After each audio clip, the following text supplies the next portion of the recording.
तो आइए अपना नेक्स्ट सेक्शन स्टार्ट करते हैं जिसका नाम है सेक्शन डी। इसमें 32 से 35 तक क्वेश्चन है और सारे के सारे क्वेश्चन आपके 4 मार्क्स के होने वाले हैं। ठीक है, तो पहला क्वेश्चन जो है आपका चैप्टर वो है क्वाड्रेटिक इक्वेशन से। क्या हमको दिया गया है, दो नंबर्स का स्क्वायर का डिफरेंस दिया गया है, यानी कि दो संख्याओं के वर्ग का अंतर हमको दिया गया है 180। दूसरा स्टेटमेंट क्या है कि जो छोटा नंबर है वो बड़े वाले छोटे नंबर का स्क्वायर बड़े वाले नंबर से 8 को मल्टीप्लाई करके हमको मिलता है। ये दो कंडीशन दी गई है और कहा गया है कि ये दो नंबर फाइंड आउट करो। तो देखते हैं, सबसे पहले हम इसको नंबर्स में कन्वर्ट करेंगे, लैंग्वेज को। तो हमको दो नंबर माना हमने, दो नंबर कौन से हैं, एक्स और वाई है। ये लार्ज नंबर है, ये स्मॉलर नंबर है। तो लार्ज नंबर से x square minus y square, बड़े नंबर से छोटे नंबर के स्क्वायर को माइनस करेंगे तो 180 मिलेगा। इक्वेशन 1 ये हमसे बोला गया है। और अगर छोटे नंबर का स्क्वायर करें y square is equal to, तो कितना आएगा, बड़े नंबर को 8 से मल्टीप्लाई करके, 8 मल्टीप्लाई बड़ा नंबर यानी कि एक्स।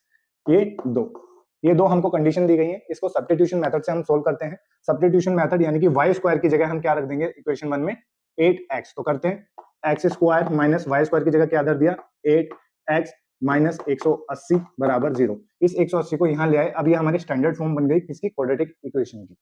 ठीक है, अब इसको हम सोल्व करेंगे। इसको लिखेंगे फ्रॉम 1। रीजन हमने लिख दिया फ्रॉम 1 से, क्यों, क्योंकि 8x की जो वैल्यू रखी है हमने फ्रॉम 2 से रखी है। ठीक है, फ्रॉम 2, इससे हमने y की वैल्यू यहाँ पुट कर दी, तो ये हमारी क्वाड्रेटिक इक्वेशन बनी। अब इसको सोल्व करते हैं, इसके फैक्टराइजेशन करते हैं। फैक्टराइजेशन कैसे, मल्टीप्लाई करके हमको कितना मिलना चाहिए, 180, जबकि इससे पहले जो साइन है माइनस, माइनस करके कितना मिलना चाहिए, 8। तो ऐसे पेयर जो मल्टीप्लाई करके हमको 180 दें और माइनस करके 8 दे, तो ऐसे हमारे पेयर हैं कितने, 18 और 8, 18 और 10। ठीक है, तो 8 की जगह मुझे क्या रखना है, 18 माइनस 10, तो x square minus 18x minus 10x minus 180 is equal to 0। अब इसको ब्रैकेट ओपन करेंगे। ब्रैकेट ओपन करते समय हमको एक बात का ध्यान रखना बहुत जरूरी है, क्या, अगर ब्रैकेट के बाद माइनस है तो अंदर वाले ब्रैकेट के अंदर वाले साइन चेंज होंगे। तो x square minus 18x plus 10x minus 180 is equal to 0। दो दो के पेयर बनाएंगे। यहां से क्या कॉमन आएगा यहां से कॉमन आएगा x, बचेगा कितना, x माइनस 18। नेक्स्ट पेयर में क्या कॉमन आएगा, 10 plus 10 x minus 18 is equal to 0। अब एक पेयर तो बनेगा हमारा x माइनस 18 का, और जो बचा x प्लस 10, एक पेयर बनेगा x प्लस 10 बराबर 0। अब यहां से हमारी दो वैल्यू निकलेंगी, एक तो निकलेगी x बराबर 18 और दूसरी निकलेगी x बराबर माइनस का 10। माइनस वाली वैल्यू नहीं लेंगे, क्यों नहीं लेंगे, क्योंकि हमारे क्वेश्चन में बोला गया है कि दोनों के दोनों नंबर कैसे हैं, पॉजिटिव नंबर है। ठीक है, तो नेगेटिव वैल्यू को हम यहाँ पे नहीं लेंगे। तो इसी तरीके से हमारी x की वैल्यू आ गई, x बराबर 18, और अगर y की वैल्यू निकालें तो y square is equal to होगा 18 इंटू 8, ये आएगा 144। अब y स्क्वायर की वैल्यू कितनी है, y स्क्वायर की वैल्यू आई 144। इसका मतलब y की वैल्यू आएगी हमारी 12, क्योंकि 12 का ही स्क्वायर होता है। तो दो वैल्यू हमारी आई है 18 और 12। इस तरीके से आपका ये क्वेश्चन पूरा होता है। उम्मीद करते हैं ये क्वेश्चन आपको बहुत अच्छे से समझ में आया होगा। अब हम देखेंगे 32 का बी पार्ट, जो कि आपका क्वाड्रेटिक इक्वेशन के चैप्टर से ही है। इसमें क्या बोला गया है, एक इक्वेशन दी गई है 2x square plus kx plus 3, और इसमें क्या कंडीशन दी गई है, इसके जो रूट्स हैं, रूट्स कहते हैं मूलों को, जो है रियल है और इक्वल है, यानी कि वास्तविक है और बराबर है। तो उस केस में इसके रूट्स बताने के लिए हमको k की वैल्यू सबसे पहले पता होनी चाहिए। तो k की वैल्यू निकालने के लिए, या जब ये कंडीशन दी गई है कि इसके रूट्स रियल हैं और बराबर हैं, उस केस में सबसे ज्यादा महत्वपूर्ण हो जाता है क्या, डी निकालना। डी क्या होता है, डिस्क्रिमिनेंट यानी कि विविधकर। विविधकर कैसे निकालते हैं, आइए देखते हैं। डी जो निकाला जाता है वो निकाला जाता है बी स्क्वायर माइनस 4ac। और अगर जो हमें कंडीशन दी है, कभी भी अगर रूट्स इक्वल होंगे और बराबर होंगे और वास्तविक होंगे, तो उस केस में डी की वैल्यू क्या होती है, 0 होती है। इसको 0 के इक्वल रखना है। तो सबसे पहले यहां से ए बी सी की वैल्यू फाइंड आउट करना। ए बी और सी, ए की वैल्यू कितनी है, एक्स स्क्वायर के साथ 2, बी की वैल्यू कितनी है k, सी की वैल्यू कितनी है, सी की वैल्यू है 3। तो ये हमने ए बी सी की वैल्यू फाइंड आउट कर ली। अब क्या करेंगे, सबसे पहले k की वैल्यू फाइंड आउट करते हैं। कैसे, बी स्क्वायर यानी कि k का स्क्वायर माइनस 4 इंटू ए की वैल्यू 2 इंटू सी की value 3 is equal to 0। k square minus 24 is equal to 0। k square is equal to 24, और k की वैल्यू आई plus minus square root 2 root 6। अगर हम 24 का स्क्वायर रूट निकालेंगे तो ये वैल्यू आएगी, एक बार प्लस में और एक बार माइनस में। अब कभी भी, अब बस हमको इसके रूट्स फाइंड आउट करने होते हैं। कभी भी अगर रूट्स हमारे इक्वल हैं, बराबर हैं, तो उस केस में रूट्स बहुत इजी तरीके से निकलेंगे। एक्स की जो दो वैल्यू आएंगी वो आएंगी, एक तो plus minus B upon 2a। एक्स की दोनों वैल्यू यही आने वाली है, ठीक है, एक्स की दोनों value minus B upon 2a यही आने वाली है। यहाँ पर b की वैल्यू क्या है, b की वैल्यू है k और k की वैल्यू क्या है, 2√6। तो बस इस वैल्यू को रखे हम दो वैल्यू निकालते हैं, एक बार प्लस का 2√6 रखेंगे, एक बार माइनस का 2√6 रखेंगे। तो देखते हैं वैल्यू क्या आती है। तो पहले रखेंगे प्लस का रखेंगे तो कितना आएगा, 2√6 माइनस का अपॉन 2, a की वैल्यू कितनी आएगी, a की वैल्यू आएगी 2। तो इस 2 से ये 2 कैंसिल आउट, इसको सोल्व करेंगे तो ये आएगा square root 3 upon square root 2। अगर इसको कट करेंगे तो इस पे भी स्क्वायर रूट आ जाएगा, इससे कट जाएगा। तो जो दो वैल्यू आई, माइनस का स्क्वायर रूट 3 और माइनस का स्क्वायर रूट 3 अपॉन 2। एक वैल्यू तो ये आई जब हमने बी की के की वैल्यू प्लस का स्क्वायर रूट 2 प्लस का 2√6 रखी।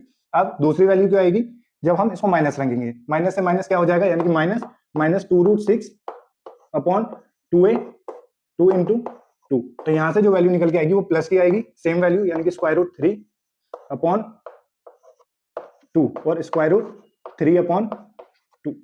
तो इस तरीके से ये हमारा क्वेश्चन पूरा होता है। इसकी टोटल एक्स की दो वैल्यू निकलती है, एक बार प्लस में एक बार माइनस में। जब रूट्स बराबर हैं तो इसके दोनों रूट्स बराबर होंगे और दोनों रूट्स इक्वल और बराबर होंगे, उस केस में हमारे जो रूट्स होंगे वो आएंगे माइनस बी अपॉन 2a, दोनों यही रूट्स होंगे। उम्मीद करते हैं कि आपको ये क्वेश्चन बहुत अच्छे तरीके से समझ में आया होगा। ऐसे क्वेश्चन अब आप इजीली कर पाएंगे। तो आइए अब बढ़ते हैं अपने क्वेश्चन नंबर 33 पे, जो कि आपका चैप्टर से है ट्राइंगल। क्या दिया है हमको इस क्वेश्चन में, इस क्वेश्चन में सबसे पहले हमको बतानी है बीपीटी यानी कि बेसिक प्रोपोर्शनैलिटी थ्योरम, यानी कि हिंदी में बोले तो आधारभूत समानुपातिक प्रमेय। क्या होती है स्टेटमेंट, आधारभूत समानुपातिक प्रमेय की स्टेटमेंट ये है, यदि अगर कोई एक ट्राइंगल है और उसमें हम कोई पैरेलल लाइन ड्रॉ करें, किसी भी लाइन के पैरेलल लाइन ड्रॉ करें, तो बाकी की जो बची हुई दो लाइन है उनको समान अनुपात में विभाजित करेगी। इंग्लिश में बात करें तो एक ट्राइंगल में अगर हम किसी भी लाइन के पैरेलल एक लाइन ड्रॉ करते हैं तो बची हुई दो साइड को इक्वल रेशियो में डिवाइड करेगी। यही हमारी आधारभूत समानुपातिक प्रमेय यानी कि बीपीटी। अब दूसरा क्वेश्चन हमको क्या दिया गया है, दूसरा क्वेश्चन दिया गया है एक क्वाड्रिलेटरल दिया गया है, उसमें रेशियो दिया गया है कितना, AO upon BO CO upon DO, ठीक, और हमको बोला है कि ABCD एक ट्रेपेजियम है, ये शो कर दो। तो आइए देखते हैं इस क्वेश्चन को अगर हम सोल्व करेंगे तो इसके क्या क्या प्रोसेस हो सकता है। सबसे पहले इसमें हम क्या करेंगे, कंस्ट्रक्शन करेंगे। कंस्ट्रक्शन में क्या करेंगे, हम एक लाइन ड्रॉ करेंगे EO, draw EO parallel AB के पैरेलल को एक लाइन ड्रॉ कर ली हमने EO। अब क्या करेंगे, ट्राइंगल लेंगे ADB, in triangle ADB, in triangle ADB। ADB में जो भी साइड कॉमन होगी उससे हम रेशियो लेंगे। अब ट्राइंगल ADB में दोनों साइड में ये लाइन कॉमन है जिसके पैरेलल ये है। अगर कोई लाइन पैरेलल होती है तो उसके रेशियो बराबर होते हैं, अभी हमने स्टेटमेंट में पढ़ा था ये। तो DE upon EA, DE upon EA बराबर होगा DO अपॉन OB के, बराबर DO अपॉन OB। रीजन क्या देंगे, रीजन देंगे AB पैरेलल EO, क्योंकि हमने कंस्ट्रक्शन से लिखा है कि AB किसके पैरेलल है, EO के। EO हमने ड्रॉ करी है, तो अब इसको नाम दे देंगे, और दूसरा इसको नाम दे देंगे 1। गिवन में हमको क्या दिया गया है, AO upon BO is equal to CO upon DO। अब देखो यहां से हमको DO अपॉन BO की वैल्यू दी है, तो इससे भी हम DO अपॉन BO की वैल्यू निकाल लेंगे। ये क्या है, ये गिवन है। अब यहां से निकालेंगे DO अपॉन BO की वैल्यू, तो DO यहां चला जाएगा, AO यहां चला जाएगा, यानी कि DO upon BO is equal to आ जाएगा CO अपॉन AO। अब दोनों इसमें 1 में और 2 में देखो, DO ये रहा और ये रहा DO अपॉन BO, ठीक है। अब इसको हम एक्सचेंज कर देंगे इससे, तो हम क्या लिखेंगे, फ्रॉम 1 एंड 2, यानी कि 1 और 2 से, समीकरण 1 और 2 से। तो हम क्या लिखेंगे, DE upon EA, DE upon EA बराबर होगा CO upon AO, CO upon AO। अब ट्राइंगल लेंगे हम ACD, इन ट्राइंगल ACD, इसको नाम दे देंगे 3, इन ट्राइंगल ACD। अब ये ट्राइंगल देखेंगे हम ACD, ACD में DE upon EA, DE upon EA बराबर AO upon CO, AO upon CO। तो ये इसी लाइन का तो रेशो है। जब इस वाले ट्राइंगल में इन दो साइड्स का रेशो इस साइड के बराबर है, तो ये वाली लाइन पैरेलल होगी किसके, CD के। तो यहां से मैं कह सकता हूं फ्रॉम 3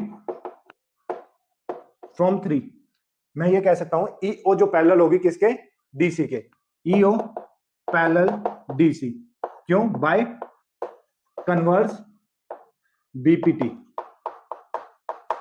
अब ये कन्वर्स बीपीटी क्या है? कन्वर्स बीपीटी थ्योरम बीपीटी की जस्ट उल्टी है। कन्वर्स बीपीटी क्या कहती है? कन्वर्स बीपीटी कहती है कि यदि किसी ट्राइंगल में दो साइड्स के रेशियो बराबर है तो वो जो लाइन है वो तीसरी वाली लाइन के पैरेलल होगी। तो यही तो हमने लिखा है, ईओ पैरेलल किसके है? डीसी के।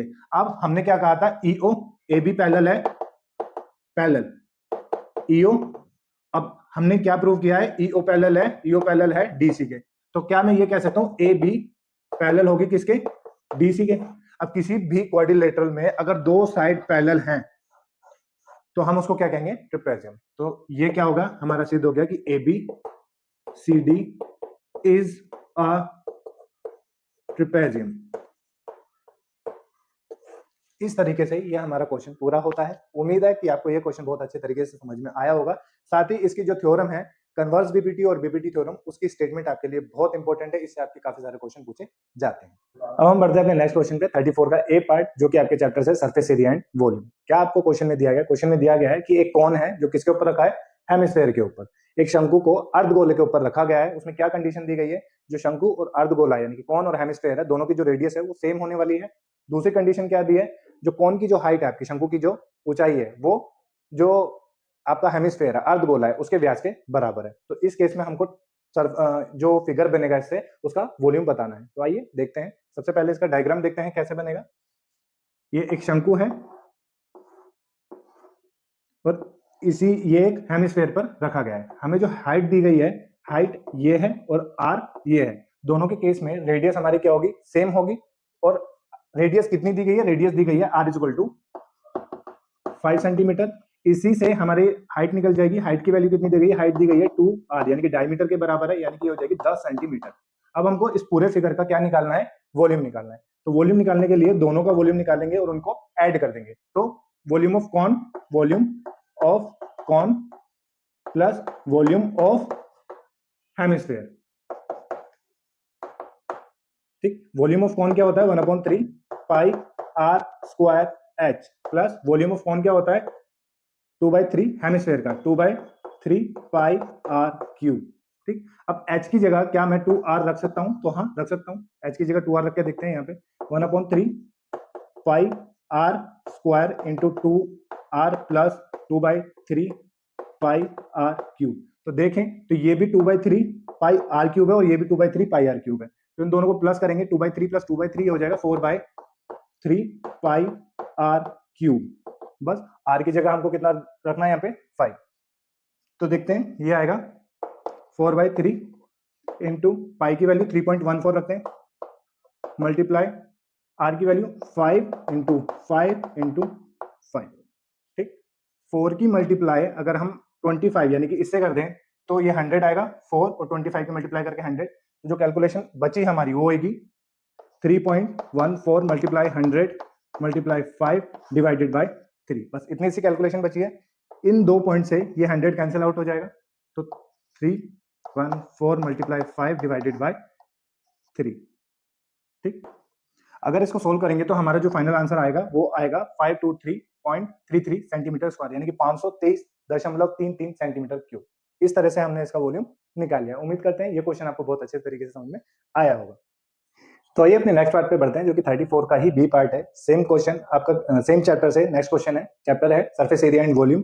क्या इसमें दिया गया है? एक हेमिस्फेयर है जो कि किसके ऊपर सरमाउंटेड है? क्यूब के ऊपर। जो हेमिस्फेयर है उसकी रेडियस दी गई है 3.5 सेंटीमीटर और हमको बोला गया है कि अब बताइए जो जिसके ऊपर ये हेमिस्फेयर रखा गया है उसकी पॉसिबल जो साइड है कम से कम कितनी होनी चाहिए, और एज इस तरीके से जो भी सॉलिड हमारा बना है उसका टोटल सरफेस एरिया क्या होगा। तो आइए देखते हैं, कभी भी ऐसे क्वेश्चन आते हैं तो हम कैसे करते हैं। सबसे पहले हमको इसका एक फिगर बनाना पड़ेगा।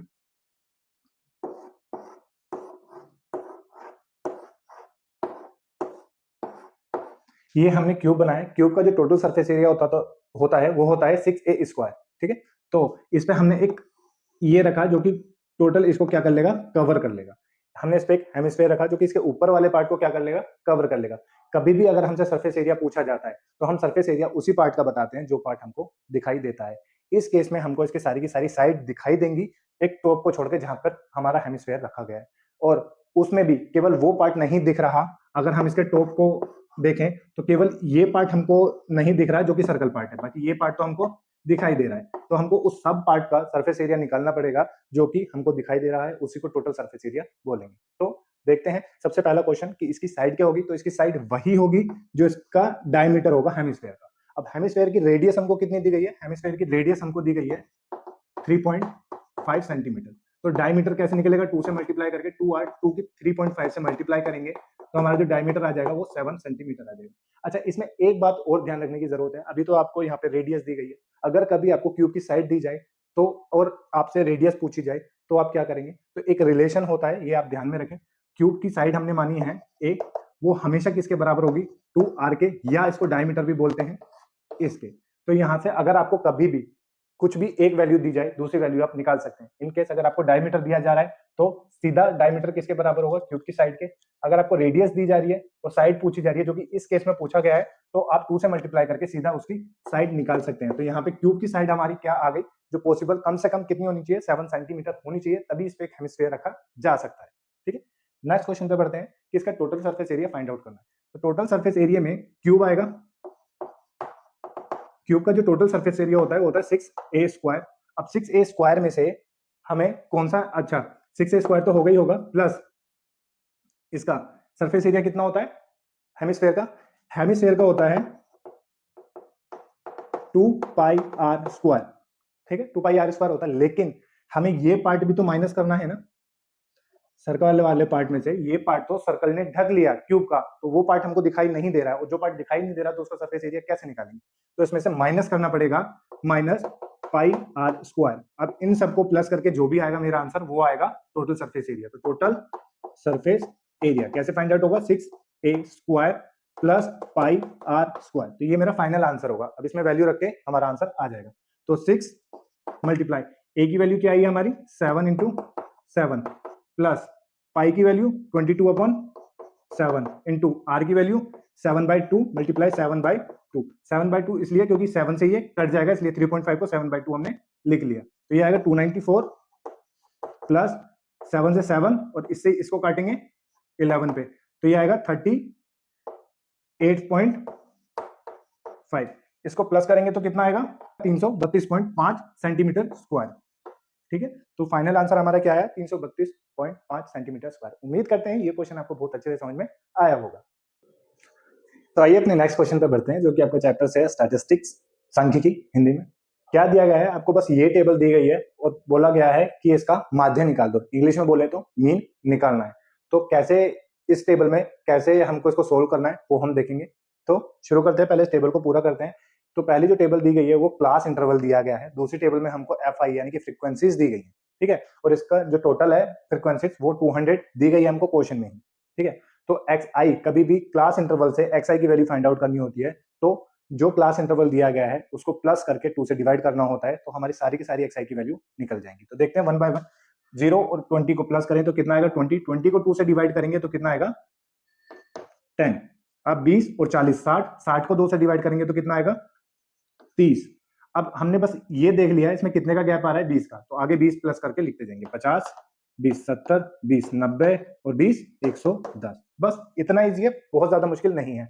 अब ये वैल्यू भी काफी बड़ी है क्योंकि FI और XI को अगर मैं मल्टीप्लाई करूं तो भी ये 100 बैठेगा, ये भी 100 से ऊपर बैठेगा, तो हमारी कैलकुलेशन बड़ी होगी। तो और कैलकुलेशन को छोटा करने के लिए हमें इस XI को और छोटा करना पड़ेगा। अब क्या करेंगे?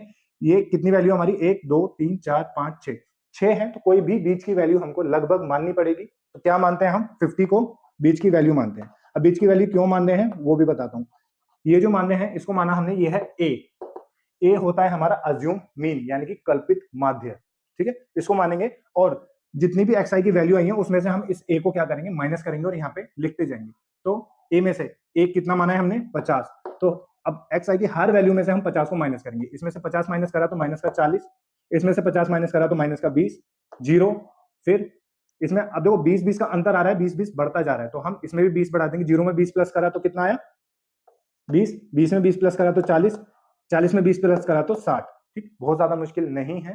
ठीक है, अब ये वैल्यू जो आई DI आई, अब आगे इसको फर्दर और छोटी वैल्यू में कन्वर्ट करने के लिए हम क्या करेंगे? इसको H से डिवाइड कर देंगे। अब H क्या है? जो भी क्लास इंटरवल की विड्थ है, ठीक है, जितना भी इसमें गैप है उसको हम बोलते हैं H। तो h की वैल्यू यहाँ हमें कितनी दी गई है 20। तो हर किसी वैल्यू में 20 से डिवाइड करेंगे, तो 40 में 20 का डिवाइड किया तो कितना आया माइनस का 2, इसमें माइनस का 1 0 1 2 3, ठीक है। सब में हमने किसका डिवाइड कर दिया 20 20 का डिवाइड कर दिया। अब ये जो वैल्यू आई है ये बहुत छोटी वैल्यू है। अब जो एफ आई की वैल्यू है ध्यान रखना इसको हम हाथ नहीं लगाएंगे क्योंकि लास्ट में हमको इसी को मल्टीप्लाई करना है। तो एफ आई और यू आई ये जो दो वैल्यू आई है इनकी मल्टीप्लाई करके ये कॉलम बनेगा। तो करते हैं 10 टू जा माइनस का 20, अब 35 माइनस का 35, 50 जीरो आएगा, जीरो से मल्टीप्लाई करके एक की मल्टीप्लाई 60 में होगी तो एक की मल्टीप्लाई 60 में होगी तो 60, दो की मल्टीप्लाई 30 में होगी तो भी 60, और तीन की मल्टीप्लाई 15 में होगी तो 45। अब इन सबको प्लस करें 20 माइनस 20 और माइनस का 35, 55, 55 में से 45 गया, कितना बचा माइनस का 10, 120 में से और 10 कम कर देंगे तो ये आ जाएगा 110। तो हमारी सिग्मा एफ आई और यू आई इसकी वैल्यू कितनी है 110। अब एक्स बार का जो फॉर्मूला होता है हमारा वो होता है A plus sigma F I U I divided by sigma F I multiply A multiply H. तो ये हमारा फॉर्मूला होता है, इसमें ये सारी वैल्यू हमको बस पुट करनी है। सिग्मा एफ आई की वैल्यू हमको पहली दी गई है तो देखते हैं। ए की value 50 plus F I U I की वैल्यू हमने निकाल ली है 110 मल्टीप्लाई एच की value 20 divided by sigma F I की वैल्यू 200। एक जीरो से एक जीरो खत्म, इस जीरो से ये जीरो और 2 से ये 2, तो 50 प्लस 11 बराबर 61। हमारा जो मीन आया एक्स बार की वैल्यू आई वो कितनी आई 61। तो आपने देखा हमको इतनी ज्यादा कैलकुलेशन नहीं करनी पड़ी, बस एक टेबल से हमारा ये पूरा का पूरा क्वेश्चन सॉल्व हो गया। कैलकुलेशन बस इतनी ही थी इस क्वेश्चन में। उम्मीद करते हैं कि ये क्वेश्चन आपको बहुत अच्छे तरीके से समझ में आ गया होगा।